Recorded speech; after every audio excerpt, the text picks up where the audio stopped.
Alright, so this is the last problem that I have to do. Jack and his three family members. So Jack and his three family members were carrying a bunch of apples that they just picked. If each person was carrying 3 and 3/4 pounds, how much did the apples weigh in overall?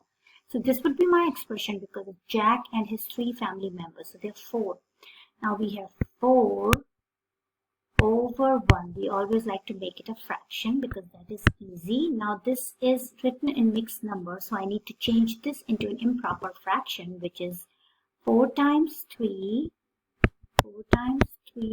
plus 3 over 4, correct? So now again I will bring down this. 4 times 3 is 12, 12 plus 3 is 15 over 4. And now all I need to do is multiply the numerator, multiply the denominator. So 15 times 4 is 60 and 4 times 1 is 4.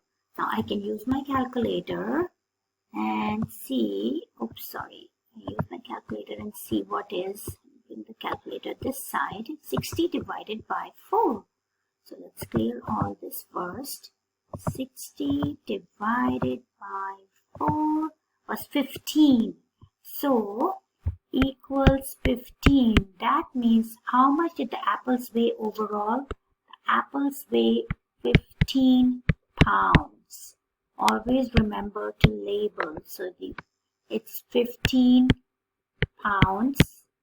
And your expression is this, is the expression that you are solving. That's about it. I hope this video helps you guys as you prepare for your test on this Tuesday. If you have any questions, let me know. Send me an email and I can meet up with you on Monday if you need further review. Otherwise, I will see you on Tuesday. Bye and enjoy your weekend.